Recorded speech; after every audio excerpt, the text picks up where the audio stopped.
Hi friends, நம்ம மாடி தோட்டத்தில் இருக்க ரோஸ் செடி பாருங்கள், பார்க்க இவ்வளோ அழகாக இருக்குன்னு. நல்லா ரெட் கலரில் ஆயிடுச்சு. ஸ்டார்டிங்கில் வந்து எப்படி இருந்ததுன்னா எல்லோ கலரும் ஆரஞ்சு கலரும் இருக்கிற மாதிரி இருந்தது. இது மாதிரி தான் இருந்துச்சு. இங்கே குட்டியாக இருக்குது பார்த்தீங்களா, மொட்டு இது மாதிரி தான் இருந்தது. இப்போ பார்த்தீங்கன்னா நல்லா ரெட் கலரில் மாறிடுச்சு. கலர் நல்லா சேஞ்ச் ஆக ஆரம்பிச்சிருச்சு. ஒயிட் கலர் ரோஸ் பாருங்கள், பார்க்க அப்படியே தாமரை மாதிரி இருக்குது, அவ்வளோ அழகாக இருக்குது. இதில் நம்ம தோசை மாவு தான் சேர்த்துருக்கேன், நல்லா புளிக்க வச்சது. அதில் வந்து காய்கறி வேஸ்ட்டும் போட்டு 2 நாள் நல்லா புளிக்க வச்சு எடுத்திருக்கேன். இது கூட நம்ம சோறு வடித்த தண்ணி சேர்த்துக்கலாம். இப்போ இதில் இருக்க காய்கறி தண்ணியை சேர்த்துட்டு இது இருக்க காய்கறியெல்லாம் நம்ம வேறு டப்பாவில் மாற்றிடலாம். ஆல்ரெடி நான் காய்கறியெல்லாம் மாற்றிருந்தேன் பார்த்தீங்களா, அந்த இதெல்லாம் நல்லா காஞ்சி ட்ரை ஆகிடுச்சு. நம்ம இது கூடயே அதையும் எடுத்து போட்டுடலாம். அடிக்கிற வெயிலுக்கு இது ஈஸியாக ட்ரை ஆயிரும். நம்ம இந்த தண்ணியை வந்து செடிக்கு கொடுக்கறதுனால செடியோட வளர்ச்சி சூப்பராக இருக்கும்.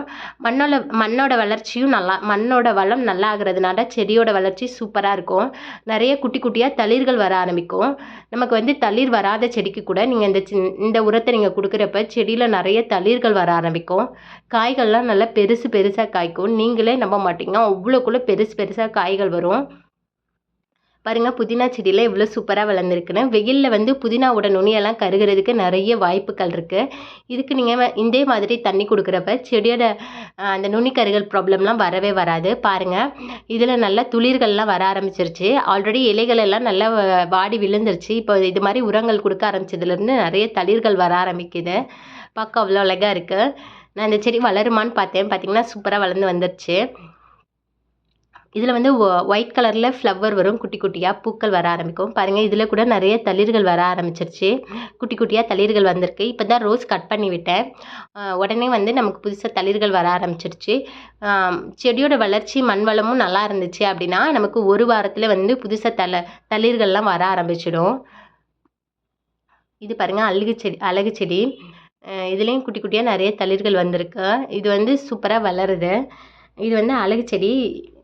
இது வந்து நல்லா ரெட் கலரில் பூக்கும், நடுவில் வந்து எல்லோ கலரில் இருக்கும்.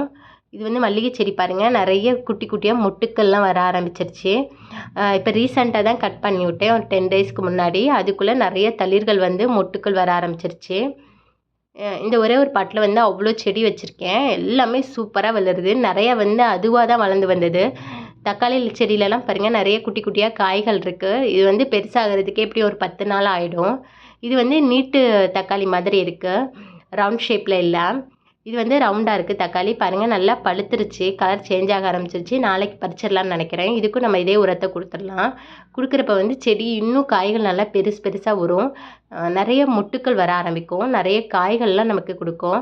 இந்த தக்காளி வந்து பூக்கள் வந்துட்டு கொஞ்சம் காஞ்சி உடனே உடஞ்சி விழுந்துடும். நம்ம இது மாதிரி உரம் கொடுக்கறதுனால அப்படி உடையாமல் பூக்கள் எல்லாமே நமக்கு காய்களாக மாறும். இந்த வீடியோ உங்களுக்கு பிடிச்சிருந்துச்சுன்னா லைக் பண்ணுங்கள், ஷேர் பண்ணுங்கள், கமெண்ட் பண்ணுங்கள், சப்ஸ்கிரைப் பண்ணி பெல் ஐக்கான் கிளிக் பண்ணி ஆல் கொடுத்துக்கோங்க. நீங்கள் சப்ஸ்கிரைப் பண்ணுறது மூலிமா மேலும் நிறைய வீடியோ அப்லோட் பண்ணுறதுக்கு ஆர்வமாக இருக்கும். தேங்க்யூ.